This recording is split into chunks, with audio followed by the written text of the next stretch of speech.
Қайырлы күн 11-ші сынып білім алушылары. Дүниежүзі тарихы пәнінен қарастыратын кезекті сабағымыздың тақырыбы жекелеген мемлекеттер мен аймақтардың кедейшілікке және экономикалық артта қалушылыққа төтеп беру жолдары деп аталады. Сабақтың барысында сіздермен бірге мемлекеттердің кедейшілік себептерін шешуге бағытталған іс-әрекеттерін зерттейміз. Кейбір мемлекеттер мен аймақтардың кедейшілік және экономикалық артта қалушылығын еңсерудегі халықаралық ұйымдардың рөліне баға береміз. Дамушы елдердің әлеуметтік-экономикалық артта қалушылыққа төтеп берудің ықтимал жолдарын анықтайтын боламыз. Кедейшілік мәселесі. Кедейшілік жеке тұлғаның немесе отбасының күнделікті қажеттіліктерін қанағаттандыруға мүмкіндік бермейтін жетіспеушілік жағдайы. Кедейшіліктің екі түрі бар. Бірінші, абсолютті кедейшілік.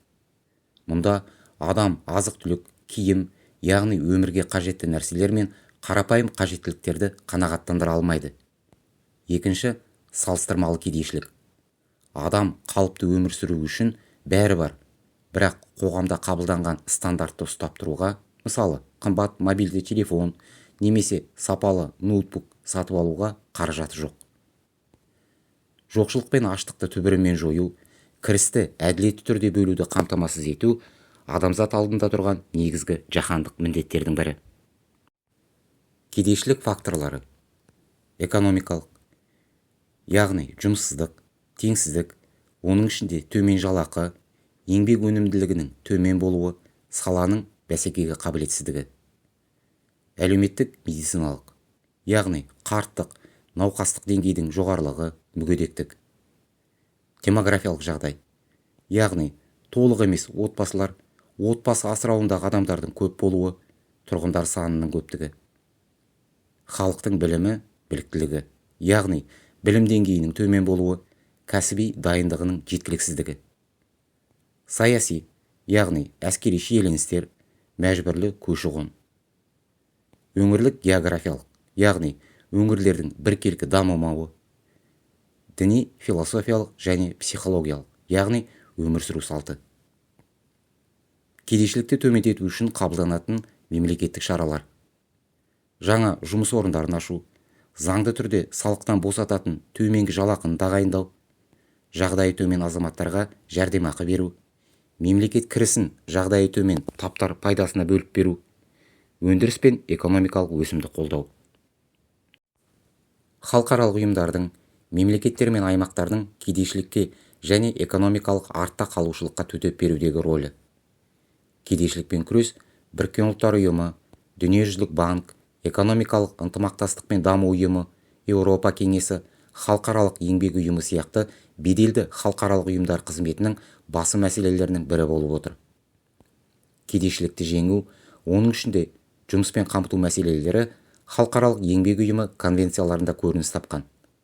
Олар тең марапаттау, еңбек пен жұмыс саласындағы теңсіздік, еңбек пен қамту саласындағы саясат, әлеуметтік саясаттың негізгі мақсаттары мен ережелері, ең төменгі жалақы белгілеу және тағы басқалар. Конвенцияларда келесі критерийлерді назарға ұстау қажеттілігі айқындалған.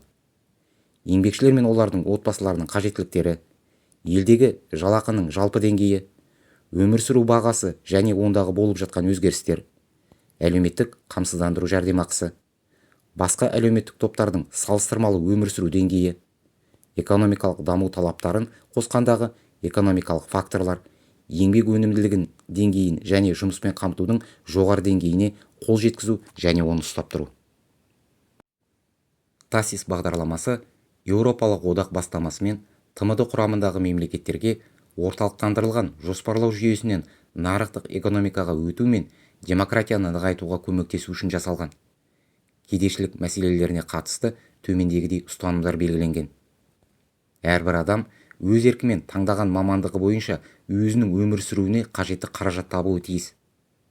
Барлық еңбекшілер өздері мен отбасыларының қалыпты өмір сүру деңгейін ұстап тұру үшін әділетті сыйақыға құқылы. Әрбір адам кәсіби бағыт алу үшін және жеке мүдделері мен қабілеттілігіне сәйкес мамандық таңдауға көмек көрсету мақсатында мүмкіншілік алуға құқығы бар. Материалдық жағдайы төмен әрбір адам әлеуметтік және медициналық көмек алуға құқылы. Барлық еңбекшілер жұмыспен қамту саласында жынысына қарай кемсітушіліксіз теңдей мүмкіншіліктерге құқылы. Барлық еңбекшілер жұмыстан шеттетілген жағдайда қорғалуға құқысы бар. Әрбір адам кедейшіліктен және әлеуметтік шеттетілуден қорғалуға құқылы. Дамушы елдердің әлеуметтік-экономикалық артта қалуға төтеп беру жолдары. Біріккен ұлттар ұйымының бірқатар белгілері бойынша әлемде 40-қа жуық мемлекет ресми түрде нашар дамыған елдер болып есептеледі. Олар Азия мен Африка елдері. Олардың артта қалушылығы заманауи қайта өңдеу өнеркәсібінің мүлдем жоқ болуынан, жан басына шаққандағы табыстың өте төмен болуы және жедел өсіп келе жатқан халықтың күнделікті қажеттіліктерін қамтамасыз етуге қабілетсіздігінен де баға беріледі. Даму деңгейі төмен елдердің экономикалық жағдайының нашарлауы әлемдік қауымдастықты алаңдатады. Әртүрлі елдердің өмір сүру деңгейінде айырмашылықтар болса, ғаламдық тұрақтылық болуы мүмкін емес. Жекелеген елдер мен аймақтардың артта қалушылығы мен кедейшілік мәселелерін шешу жолдары. Дамушы елдердің ішкі экономикалық ресурстарға негізделген дамудың тиімді ұлттық стратегияларын жасау. Шаруашылық өмірді либерализациялау. Аграрлық қатынастарды қайтадан құру. Білім беру саласында реформа жасау. Денсаулық сақтау жүйесін жақсарту. Теңсіздікті азайту. Тиімді демографиялық саясат жүргізу. Жұмыспен қамту мәселелерін шешуге қолдау көрсету. Тапсырма. Қосымша деректерді пайдаланып, диаграмма түрінде 2024-2025 жылдардағы ақш, Ресей, Жапония, Қытайдың жалпыұлттық ішкі өнімінің динамикасын жасаңыздар. Үйге тапсырма. Дамушы елдердің әлеуметтік-экономикалық артта қалушылығын жоюдың жолдары тақырыбына эссе жазыңыздар.